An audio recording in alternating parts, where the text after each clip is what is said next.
state where I didn't know what to do. I spent about 5 years. I think I counted. I had over 10 jobs in 5 years just trying to figure stuff out. Like your emotions are constantly, and I use this example all the time. You can score a last minute winner on the Saturday, and on Tuesday you score an own goal. It's not like I got snapped on the pitch. It's not like it was a crunching tackle. It was literally a block, and as I blocked it, like I said, I started on coaching, but I quickly realised that I wanted to do something more management. And then I thought, all right, cool, managers get paid more, so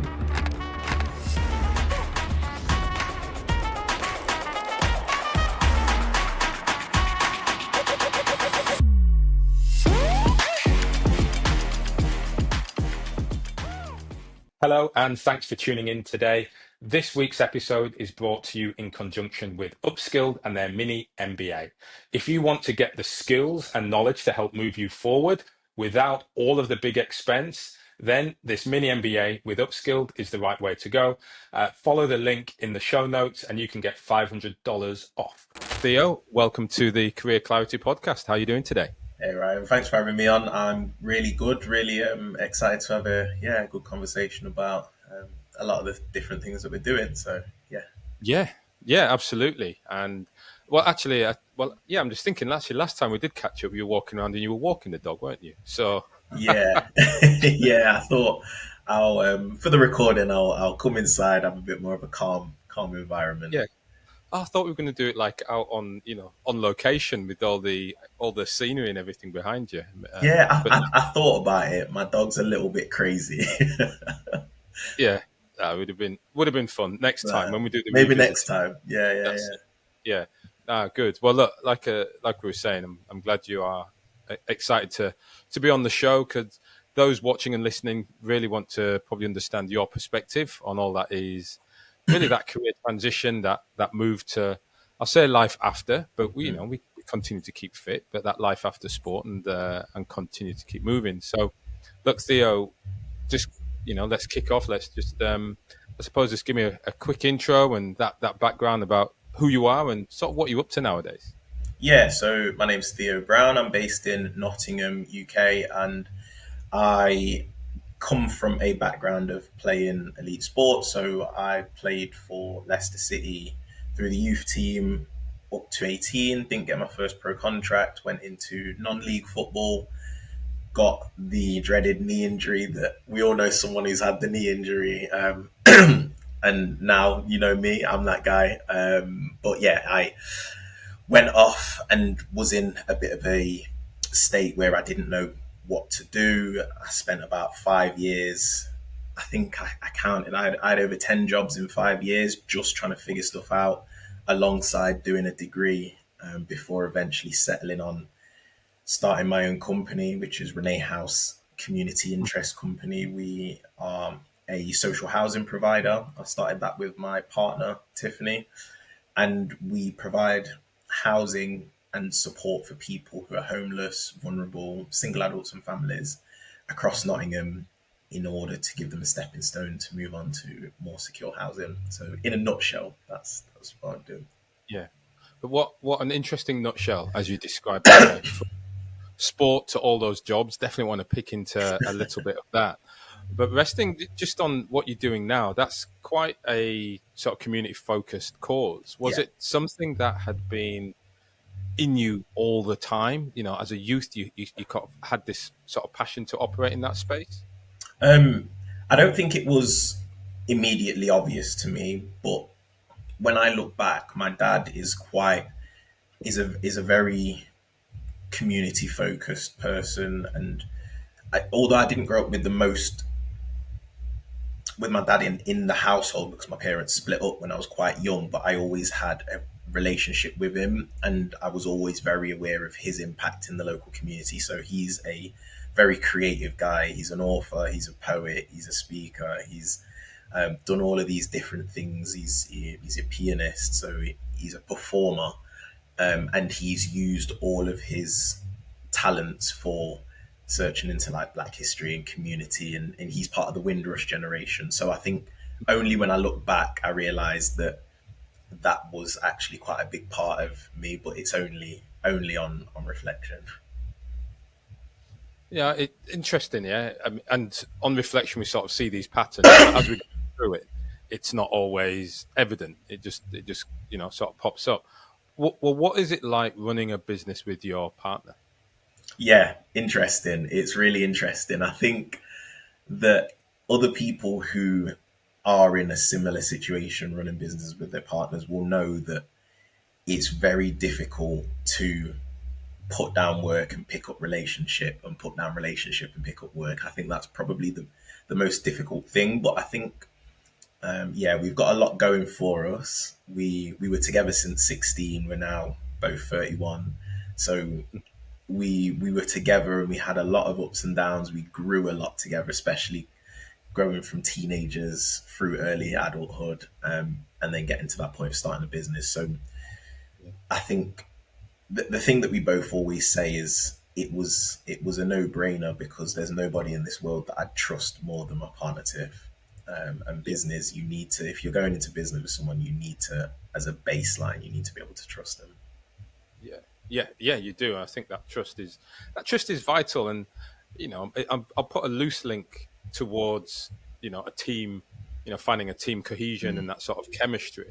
And you'd like to think certainly there's a trust chemistry with your partner, perhaps not always in that working together, but there's a lot of I say in this world, a lot of athletes or senior execs that I work with, and when they get that sort of entrepreneurial bug, often it's their partner, husband, wife, boyfriend, girlfriend, whatever it might be, who they see coming with them, and they try and sort of work through this dynamic almost naturally. Especially, I think for athletes when they might have a partner who's at home.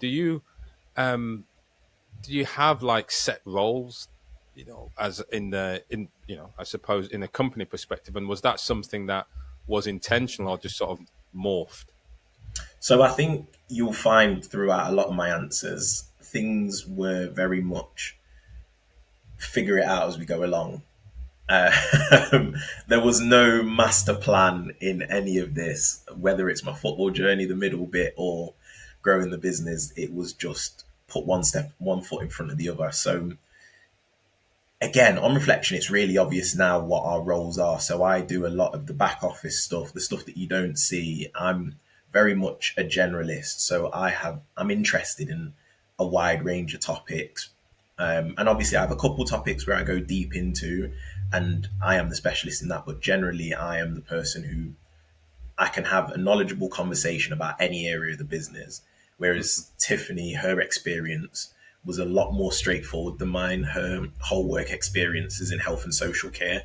So when it comes to managing staff, she was running a team of about 30, 40 people at age 22 in a care business.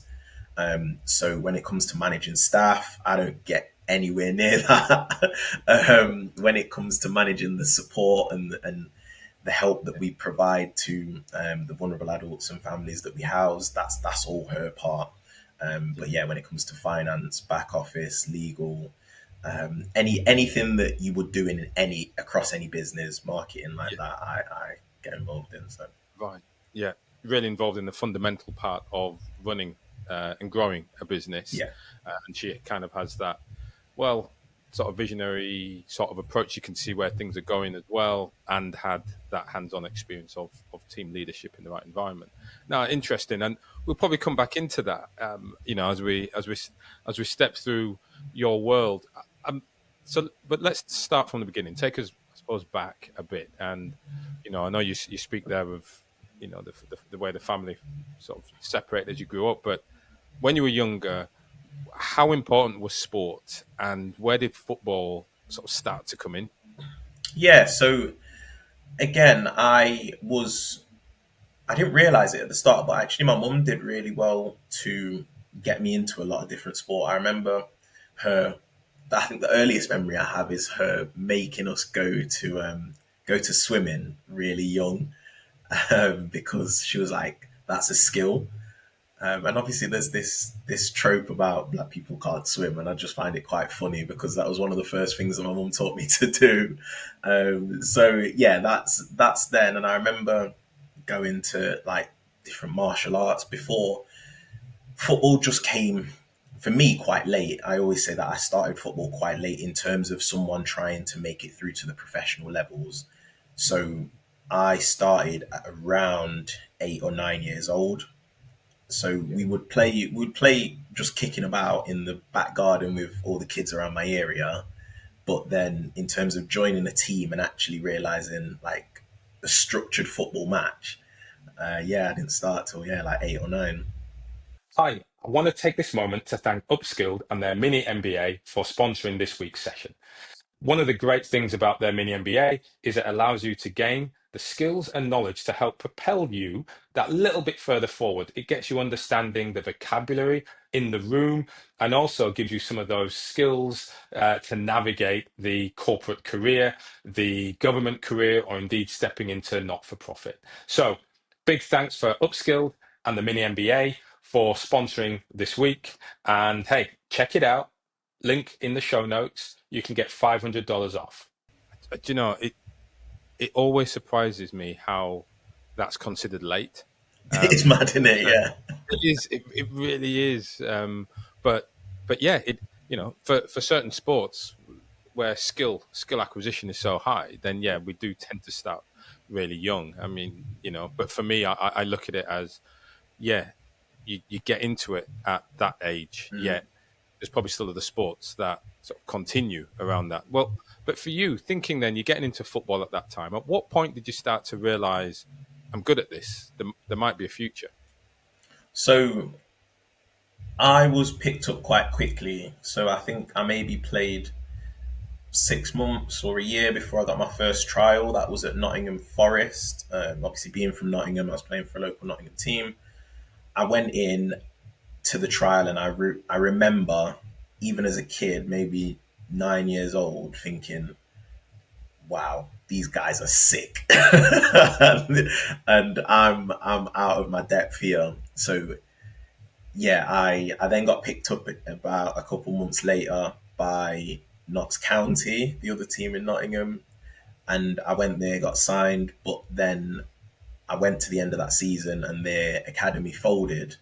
So again, I was back into park football, back Hmm. with my mates playing again, and then again, it was probably only early on in a couple of seasons more. I think I was 12 when I got scouted by Leicester, Hmm. and then yeah, I fortunately was able to stay there, like I said, until 18. So my thing was that I was just really quick. I was just a quick kid, so Yeah, I immediately stood out.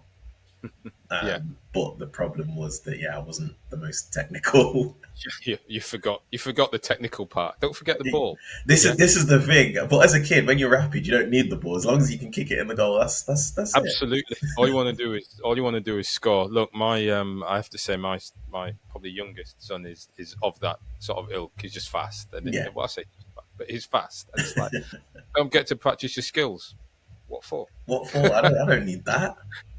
I'll just kick it past him and run. Yeah. Um, well, so as you were sprinting through your sort of early football career and starting to dream, did you dream of being a pro footballer? For me, it was all fun and games up until about. So for the first couple of years of being at Leicester, it was just fun and games. Like going to, I didn't even know about going to get scouted and becoming a footballer. Like that wasn't even in my periphery. Like when I was getting involved in Forest and County, Mhm. it was just it's just the next level, and this is just a new team to play with. Like it honestly didn't mean that much to me until I really got embedded in Leicester, and I started to see the older lads and started to see people moving on. And you'd start to, because we went to the Leicester games and used to be a ball boy, and Mhm. you'd be going in like the back entrance and you'd be getting different treatment, and it was like, oh, I'm starting to understand this is quite a big thing in it.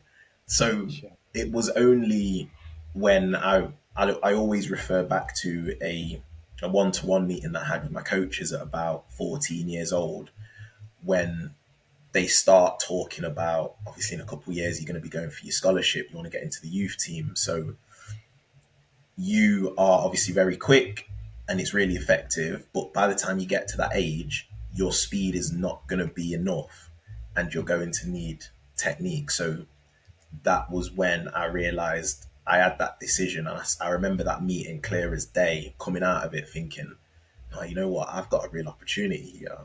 Hmm. I I really want to do this. So yeah, I spent the next couple of years grafting, and I actually did get really good on my technique. But I think Yeah. yeah, that was how it went. But I think Yeah. ultimately it was quite difficult. So so that was a shift for you, a shift in focus to an extent. It dialed up this to become pro, to to get scholarship, to get that contract. I'm going to have to put in some extra effort.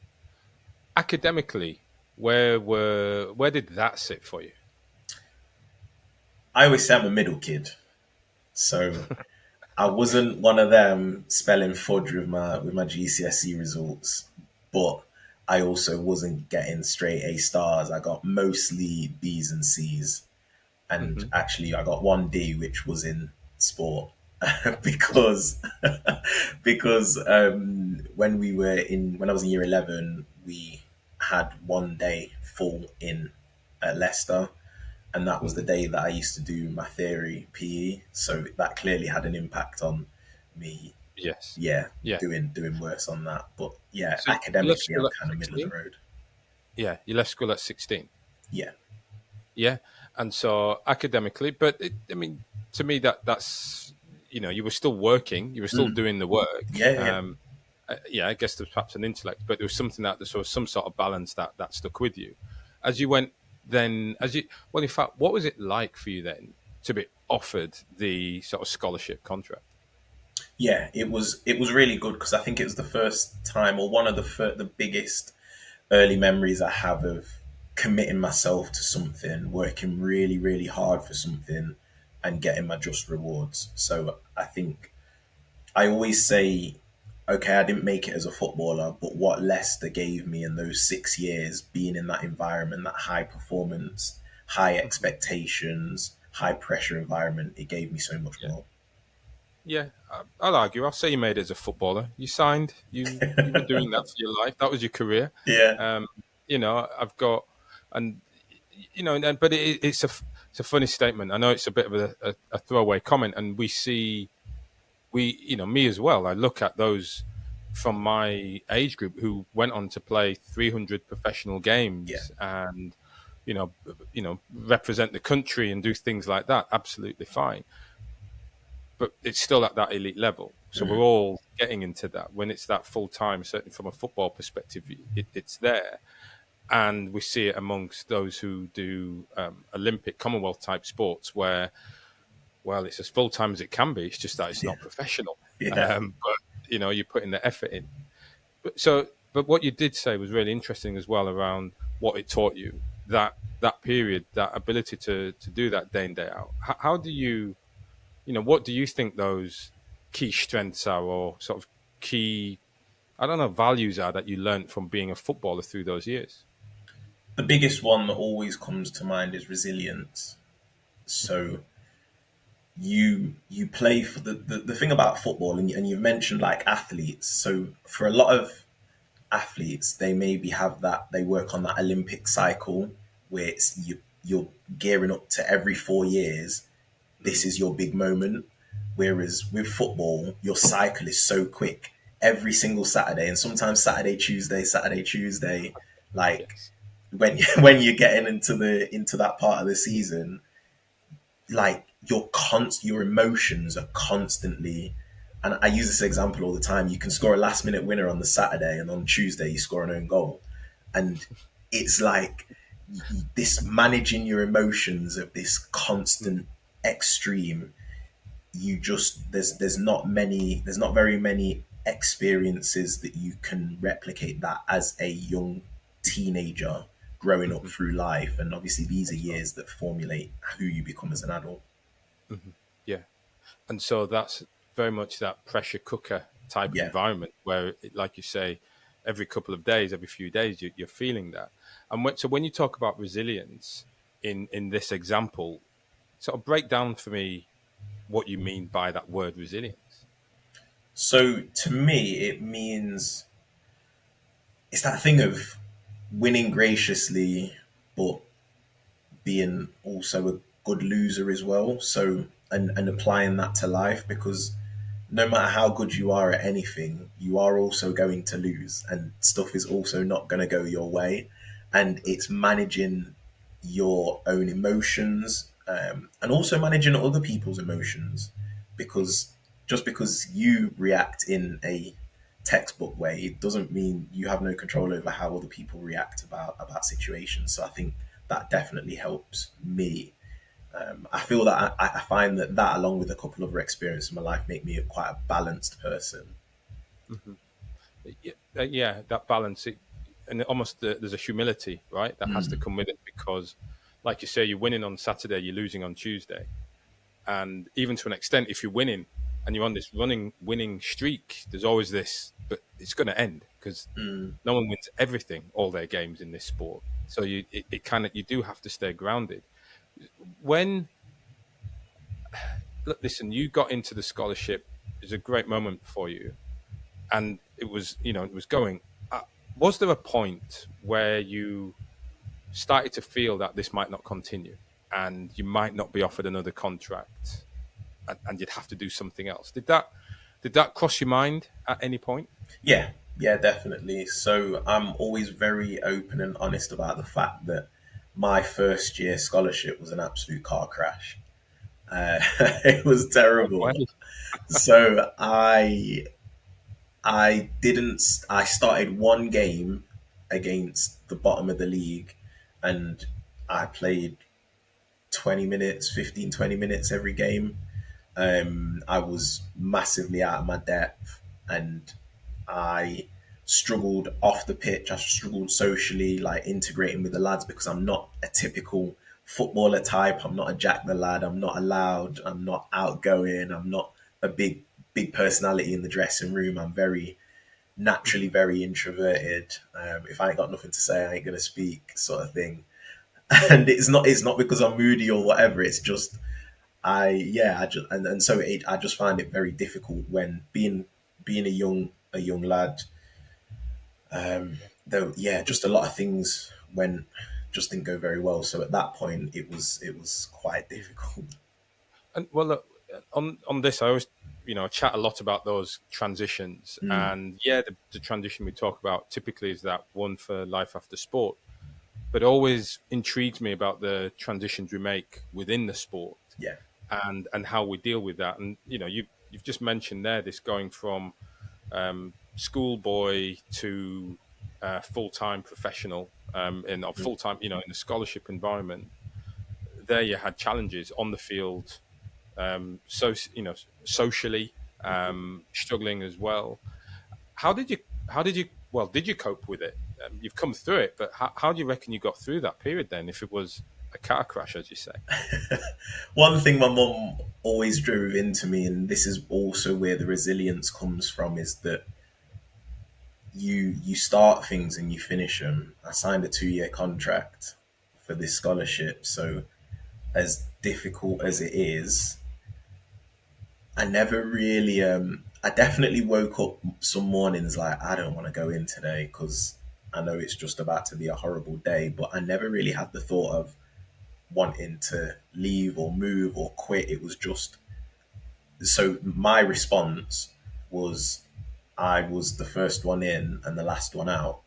And again, it came back to this thing of I was playing catch up because I was now at a stage where my speed wasn't enough and I Mhm. was technically behind everyone else. So, and therefore my confidence was massively hit because obviously you get a lot of your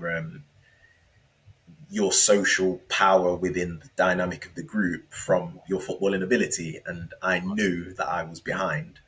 So Mhm. the only thing that I had control of was what I did with my time. And so, like I said, I was first one in, last one out in the gym, and on the training ground, just practicing whatever I could, whether it was my touch, shooting, passing, whatever. And yeah, I did improve massively because Mm. I was on it day in day out, and that Yeah, came through in the second year. So yeah, that work ethic, I guess, had yeah, to do it. And what I do like about what you said there is, in terms of that transition, you you basically looked at your circle of influence, looked at what can you control compared to what can't you control, mm, and like you say, you were able to manage your time.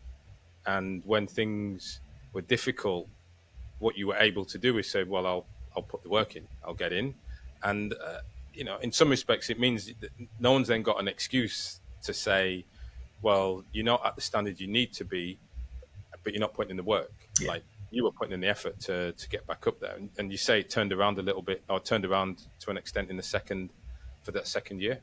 yeah, yeah. So it's really funny because it was chalk and cheese. So a lot of things changed both on the pitch and off the pitch. So my first year, like I said, was a car crash. My second year was probably the year of football that I enjoyed most, even after going on and playing sort of adult football. It was it was a year where all the work that I'd done, even though I wasn't playing games in the first year, all that practice and experience and coming through the other side meant I was performing really well in my second year. Hmm.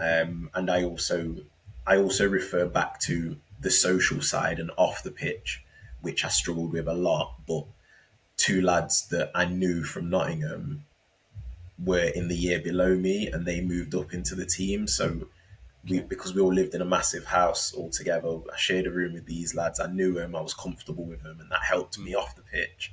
So just everything sort of came together, meaning that yeah, those things just worked a lot better. Yeah. And so, at what point did you start to realize they're not going to offer me another contract? I think halfway through the season in my second year, it was at a point where the coaches had been moved up a level. So the coach in my first year had then been moved up to the what was now the under 23s, because it was at the point I was in that period where the elite player performance plan was just implemented. And so Hmm. instead of reserve teams, they now had like under 23s. So that coach had been moved up, and Hmm. nothing against him. He's been responsible for a lot of players coming through, but sometimes he face just don't fit. And I just knew that I even me looking at that, I was kind of like, even if I was offered a contract, I don't know if I would have wanted to go into that situation again, because I knew that I would have just been in the same situation as my first year. So when I really started to get halfway through the season and thinking, all right, cool, in a couple of months we're going to be getting decisions, I already kind of had one eye on what my options were externally. And so, you know, emotion and how that perhaps felt aside, how did you know what your options were? I mean, like, what did you do to start understanding what your options were and where you could go after the scholarship?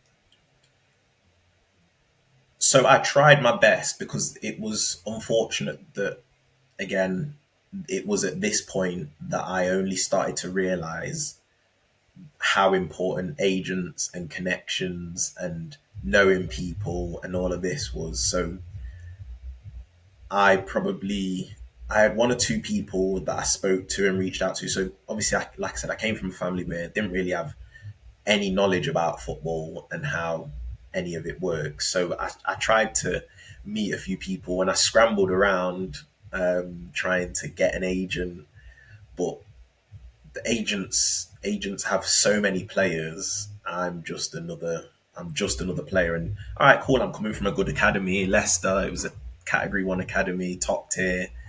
Yeah, Um, but they're also dealing with however many hundreds of players get released every year. So yeah, I am mhm, just another player.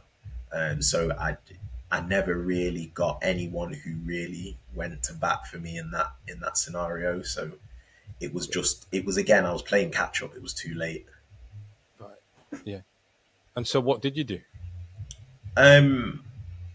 So like I said, I got a couple of people, agents and stuff, who got me a couple of trials. I went to a couple of trials up and down the country. Never Nothing really materialized, and then it wasn't until the first couple of games of the season I can't remember how I ended up there, but I went to Hinckley United, who don't exist anymore. But yeah, I went there and I signed after. So I think I missed like the first 3 games of the season, 3 or 4 games of the season, just again because it was that late. So all through the end of Right. my last year, You've been playing catch up the whole way. just been playing. Yeah, I literally just been playing catch up. So I think this is why it's again when I look at how things work now, and obviously I'll touch on about what I'm looking to do with my organization, but it's just when I look back on my own experience specifically in football, how much of an impact having someone in your corner who can kind of guide you through it and have you focusing on the right things as opposed to constantly playing catch up and just figuring it out. Yeah, yeah, it is, and I echo it. The sentiment. I know we'll touch on it, but it it for me was something that I lacked as well. I just Mm. didn't know. You would just you literally played the game, finished the game, and that was it. It's Yeah, like yeah. Oh, I didn't realize conversation was supposed to happen afterwards. yeah, That yeah, like you say, agent should be chatting to the coach early, and but yeah, it is. If you don't know, you are at a disadvantage, right? And there is a part of that that is necessary. But I guess before we step into that, then so you're coming out, you're now starting to play non-league, mm, right? How are you living? What's changed for you then? Because you're no longer in that shared house. You're no longer getting paid just to play football. mm. What's going on? Yeah. I'm I'm getting paid a little bit, um, and at this point, I'm still living with my mum. So like I don't necessarily need a lot to live on. I need to pay my phone bill and my travel sort of thing, and enough money to go out on a Saturday night. So, Yep. do you know what I mean? Life once Yeah. upon a time, life was good, man. That's it. No And bills. yet you were busy. You're like, how was I Yeah, so busy? I don't get it. Yeah, I I know, never had I time. know. I was out and about, but I didn't need a lot of money. So I think in Yeah. terms of that, what it did, it gave me the opportunity because I was playing part time. I maintained a lot of training myself. So even though we was training twice a week and playing on a weekend, I'd still train every morning. But then I still found myself with a lot of time. So I started, the only thing I knew to do was go and speak to people that I already knew. So I went and volunteered at my old secondary school as a PE teacher. And that was just something I did just to fill the time.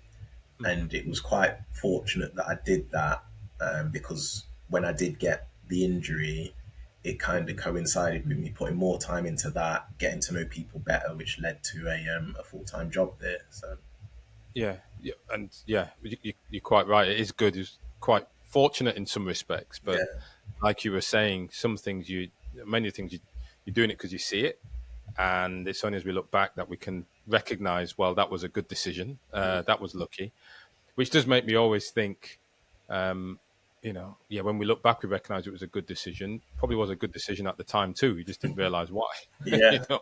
Um, you know, so so the injury kicks in. Was that during that period? Did you then turn around and think, well, that's it. I'm not coming back from this.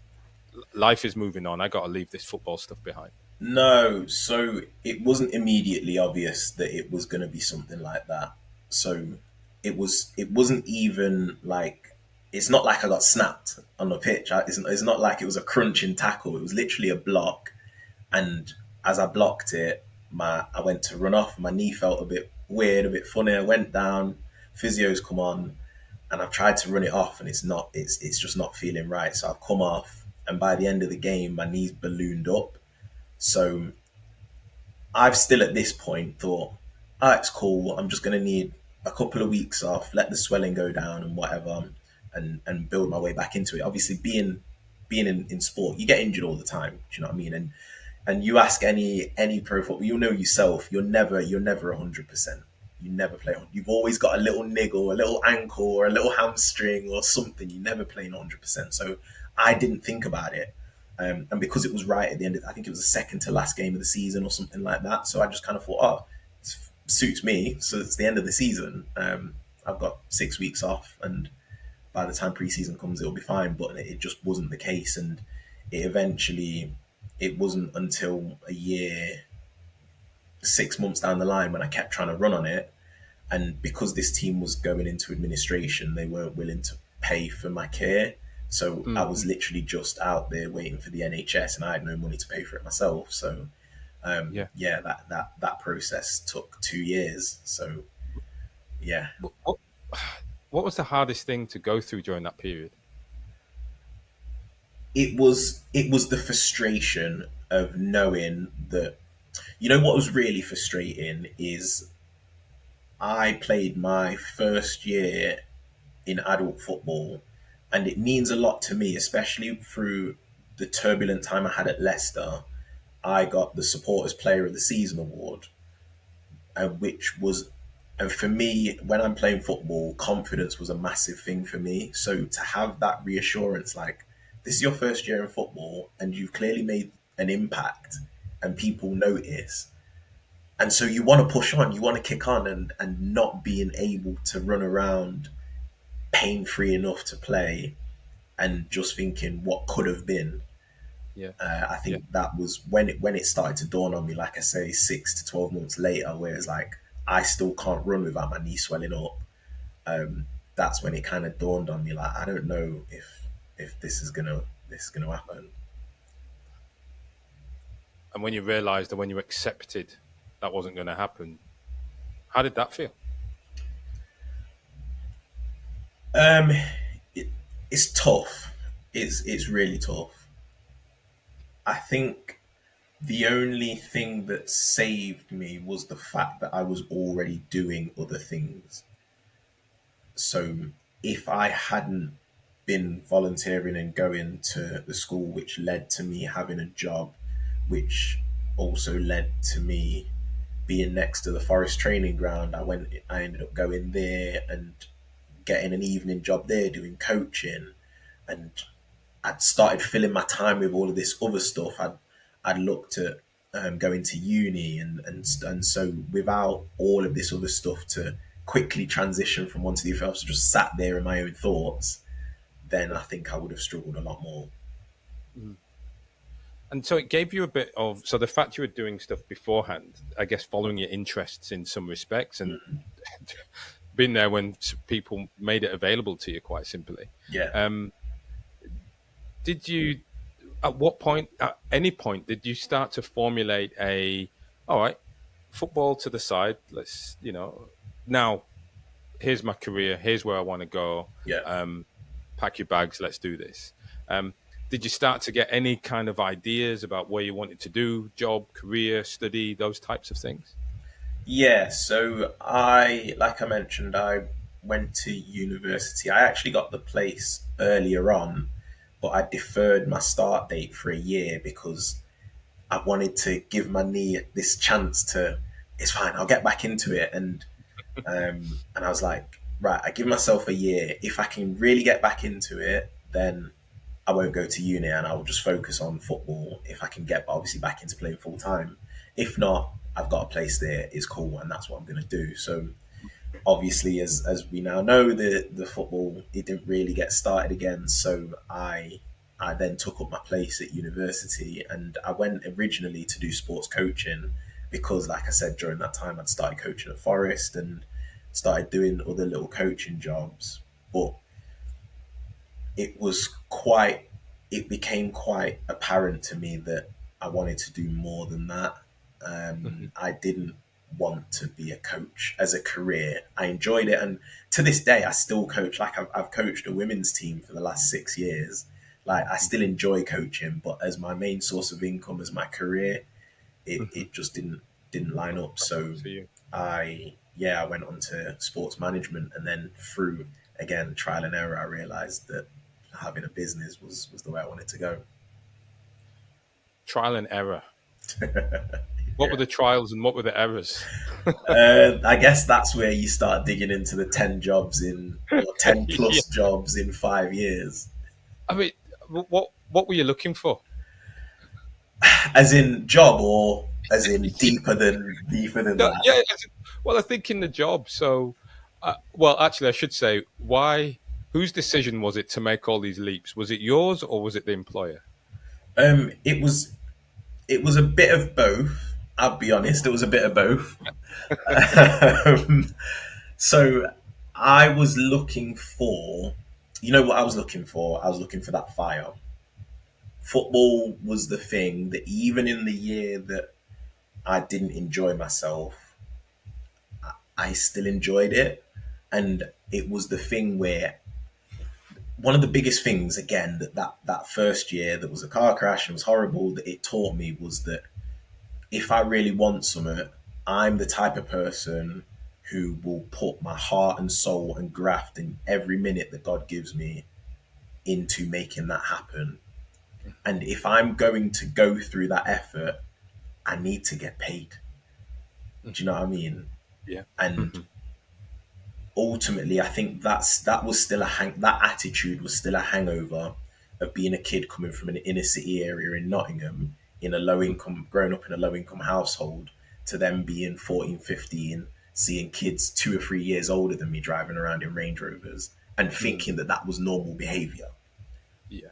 Do you know what I mean? And so being in that elite environment distorts your whole perception of reality. So I was looking for something where it mixes with the fact that I'll put as much work into it as possible, and I'm happy to work, but I need to get some back. Hmm.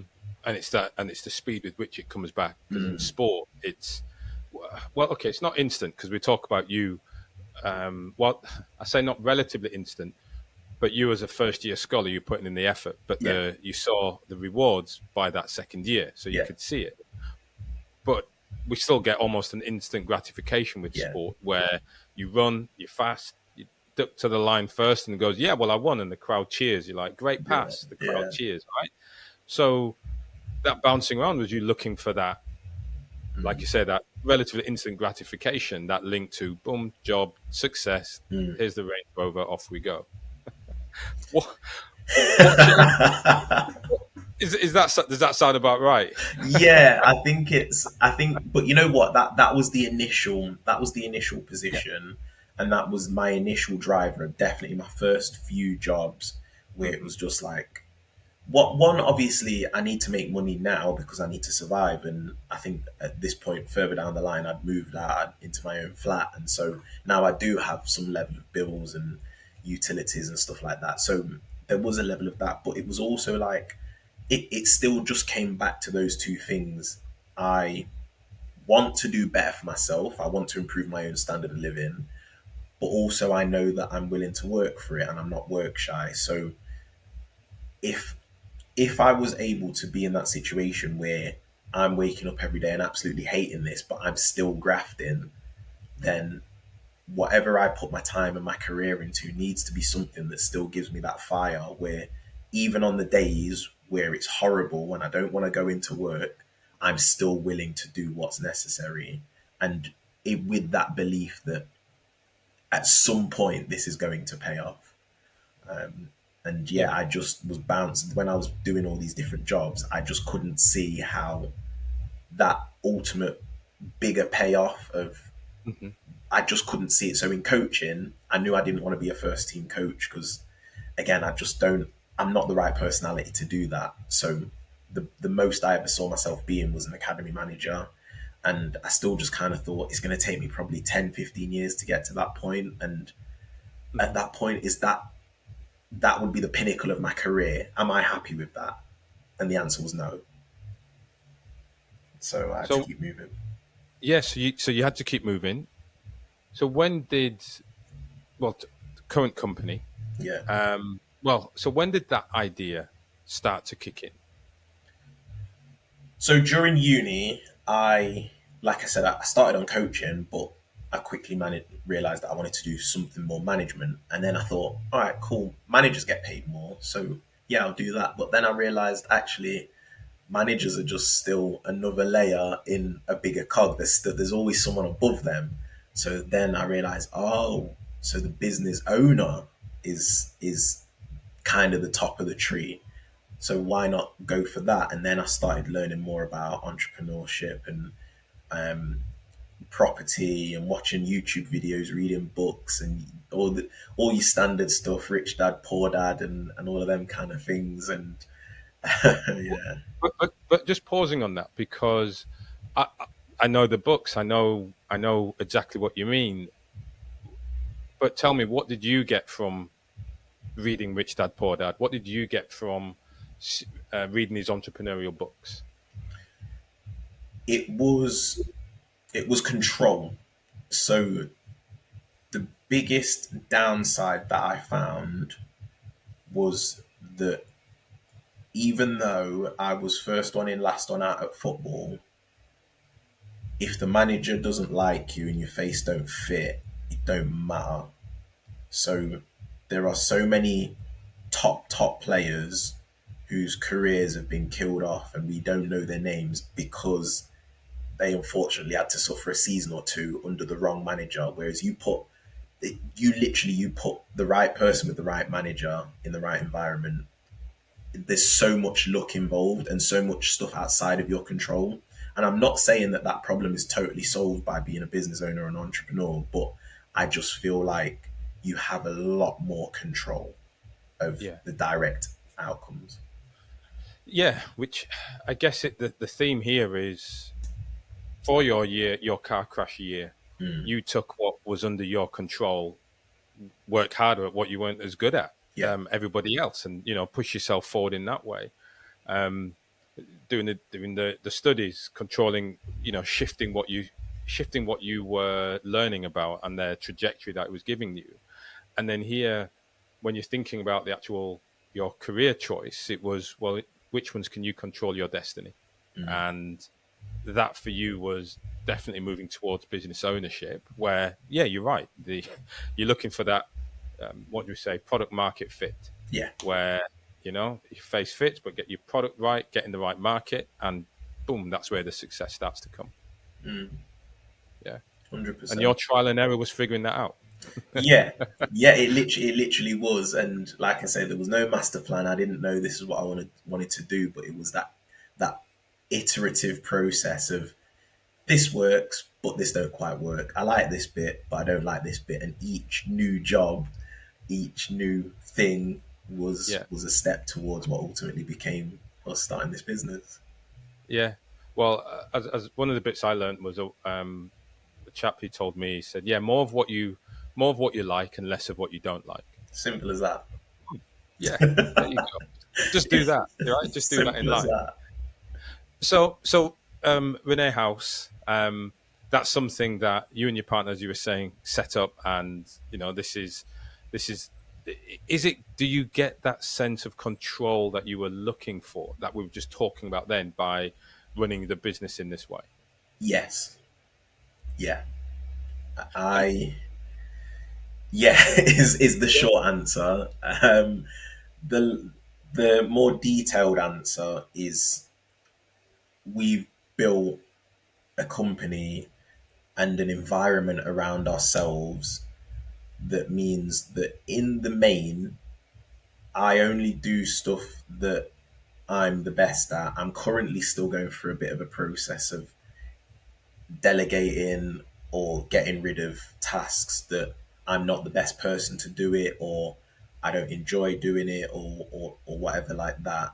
But again, that's within my control. I'm the bottleneck in that scenario. Whereas in most jobs, these are your tasks, whether you like them or not, um, and you just deal with it.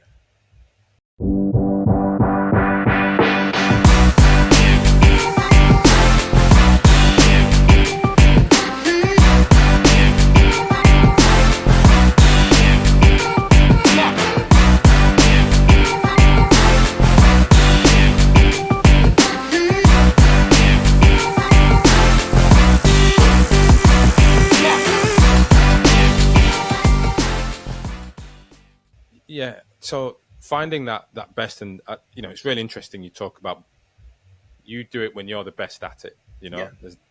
There's that athletic mindset that comes in, which is, well, if I'm not winning, what's the I'm point? not. Yeah. If I'm not winning, I'm not doing it. um, Again, but it's a humility that comes through, which is, well, there's going to be someone better than me. Let me Yeah. go and keep doing this, but then find the person who's better than me to come and sort of take us to that next level. But I'm interested in the elements that you spoke about, where you manage it. It's very much around the cogs of running the business, the financial management side, the operational side of the organization, not the delivery Yeah. aspect. Yeah. And is that because, well, why is that? Why do you think those elements are where you've sort of naturally gravitated? So it will. I think the obvious thing is the fact that Tiff is that is her experience, health and social care. That is her bag. So it just makes more sense, and she is that is what she's good at. But quite early on, it wasn't as obvious as it is now, and I can say that with a level of confidence because when we started, we were obviously figuring stuff out, and we both try and do everything across a bit. And when we started, it was just me and Tiff. We started on a shoestring, and we built it up, and we both just had to do everything. But Yeah, we often found ourselves crossing wires because why are you doing that? Why are you wasting your time when it would just be easy for me to do it, and vice versa?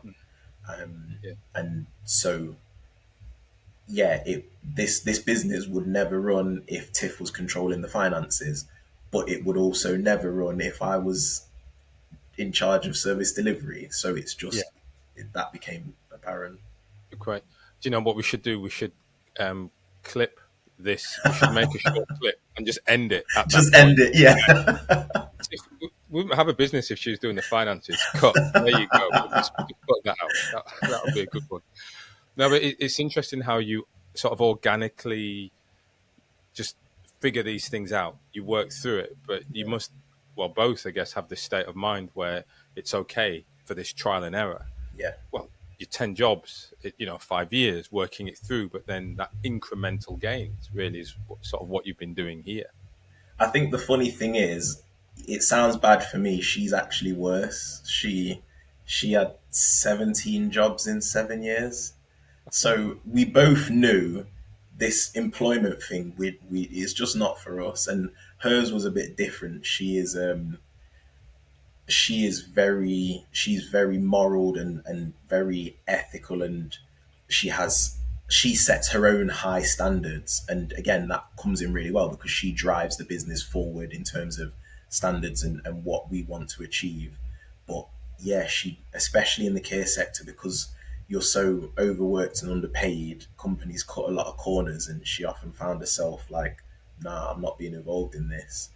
I don't like this. And that was, again, it was her idea ultimately to Yeah. start a supported housing business because that was her last job, and she worked somewhere where she saw behind the curtain and sort of disagreed with it.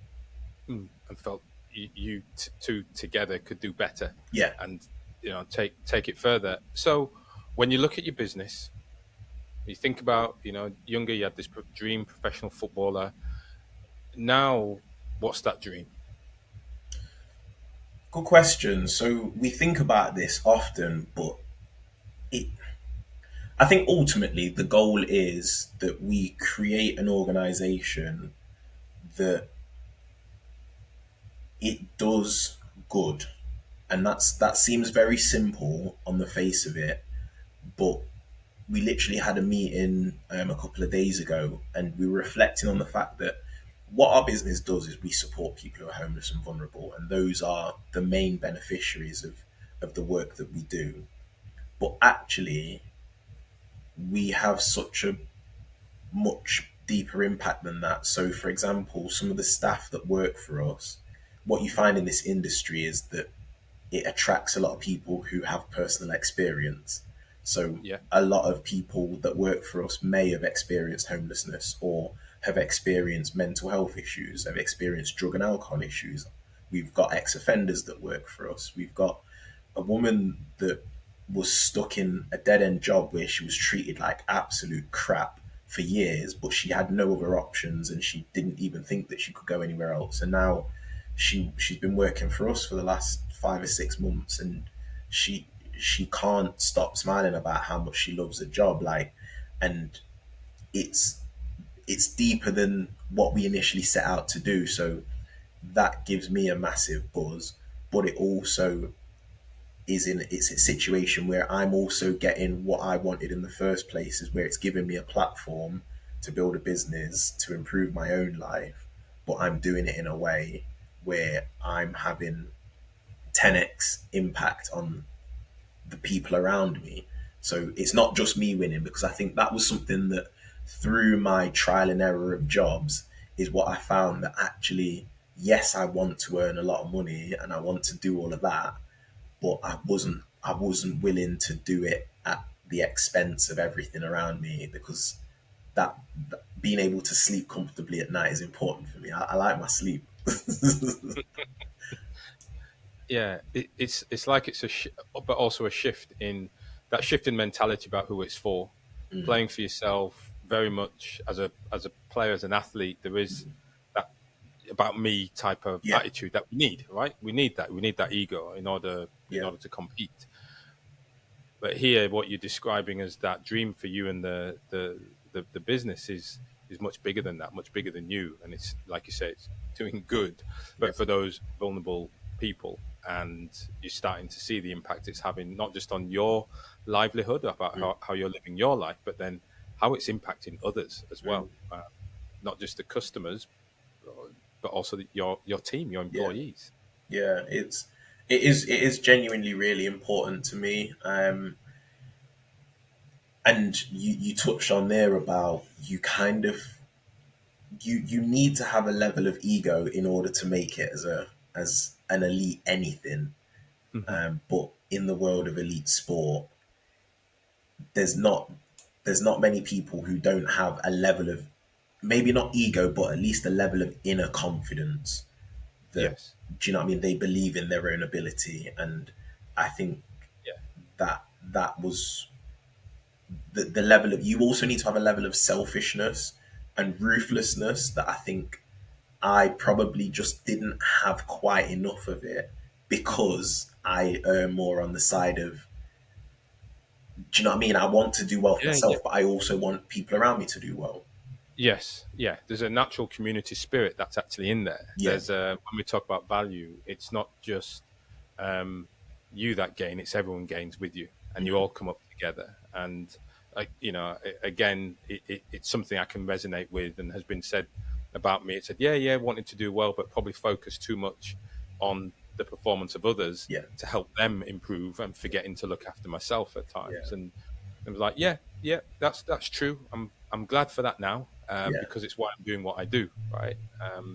So when you look then at your business and that impact that direct impact, I'm interested then on that connection back to sport, and how how would you like your impact to change with regards sport and helping other people?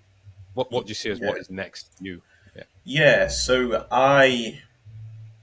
my experience, as we've spoken about, is personal to me, but I feel like a lot of people who are coming from an athletic background will be able to resonate with at least some parts of what I've said, whether it's the early stage of growing up through an elite environment, or the actual middle stage of being an elite athlete. And now, obviously, you're going to have players who are retiring or looking to retire soon, who are worried about that next stage, and that, like I said, that 10 jobs in 5 years period of my life before I got onto something which was like, yeah, okay, this is where I'm going. And the problem is, I was fortunate because I had that period of my life when I was still really young. I didn't have a mortgage, I didn't have kids, I didn't have massive car payments. I was driving around in my little Renault Clio. Like, it was like I didn't have Yeah, all of I'm this sure it had pressure on alloy me. wheels, but yes, yeah. It's I think my the reason why I've started to want to look again to use my experience to help others is that over the last 6 to 12 months, I've had numerous conversations with footballers, but other athletes from other sports where they have made a career out of the game, but now they're realizing wherever they are in their career, whether they're middle, just beginning, or coming to the end, they are in a position where I've got bills and kids and all of these kind of problems, and I'm getting paid a lot of money for a very, very specific skill. When you're an athlete, you are paid for a narrow skill set. So once you stop doing that, you can't go somewhere else and get paid that exact same amount, or the majority of people can't. So my my perspective is entrepreneurship isn't right for everyone. It's not, and it's that's a whole. It's been a whole journey in itself. But I think that from my experience of going through the elite sport environment, I feel like there are a lot of skills and a lot of qualities and tendencies that you build up from being an elite athlete that lend itself really nicely into being a successful entrepreneur. And so that's why I've started a coaching business to help people start and grow their own organizations. So elite athletes start and grow their own organizations. which I think is which is great. Do you what's it called? How are you seeing about it being structured? Yeah, so currently it's called Beyond the Game. So it's the Beyond the Game program. So it's a program where I've put a bit of structure, but also I've not filled it out to the nth degree because I think there is a lot of flexibility within everyone's own situation. But on the as an overview, I've split it into four sort of stages. So you've got the initial stage where someone wants to come in, they don't quite know if this is right for them. So it's about learning about what entrepreneurship is and what it means and how it can be applied to you. The second stage is actually applying what entrepreneurship is to your skills and looking at your skills, your time, your resources, and how could you employ that, and how can you come up with a minimum viable product. So whether it's a service or anything like that, how can you put that together? The third stage is actually putting it out into the world and getting some feedback, because I am the worst person at sitting on an idea and analyzing it and over analyzing it, and you need to put it together, get it out there. And then the fourth stage is just going through that repeated iteration and growing and making it better. So wherever Yeah, someone falls along that spectrum, yeah, you can help them to navigate that. And yeah, look, it sounds like a great structure. In fact, I had probably it might even be a year ago, maybe not a year, but I had James who joined me on the show, and he spoke a lot about franchise owners, and he could see this beautiful link between elite athletes and franchise owners because they had that entrepreneurial edge to yeah, them. The beautiful thing about a franchise is there's a given structure, which is exactly. kind of what we would expect as a coach, or as an athlete to be coached Yeah, on do these six things and you'll be a success. I'll do those six things every day and make it happen. So I'm with you in that entrepreneurial edge is something that's in there from an athlete perspective. I guess a question I have to you is, without your 10 jobs in 5 years, without Tiff's 17 jobs in 7 years, um, would you have would you have been an entrepreneur? Did you need to go through that bouncing around, that trial and error, in order to help you become a successful entrepreneur like you are today? I think that whether or not I would have been an entrepreneur, I think I would have eventually got here, because I never found a job that I was happy. Like people, I know it's kind of an old thing now, but people staying in jobs for like 40 years. Like I Yeah. never, ever, ever saw myself being that kind of person, ever. So that was one thing. So I think I would have eventually got here. But what I will say is that breadth of experience. So I literally tried to be an electrician. I tried to be a marketer. I did door to door sales. I did telephone sales. Like I said, I worked in a bank. Do you know, these things are not connected. I tried to be a surveyor at one point. Like, these things are not connected in the slightest, but Mhm. that breadth of experience, and I took a little piece from each of those things. But what I keep going back to is I was fortunate to be in a position where I could afford to do a lot of these things unpaid or paid minimum wage, Mhm. whereas we're dealing with people that may not have that time or the money to be able to have that space to Mhm. let me just try this and let me just try that. You want someone who can say, look, follow these steps from your position. I'm not just giving you generic information. I'm saying I've looked at your position, we've worked together, we've had a conversation. I know what your time, money, and experiences are. Yeah. For you, let's follow this plan, and these should be the results. Obviously, you can't guarantee results, but I'm giving you the best chance of Yeah. success.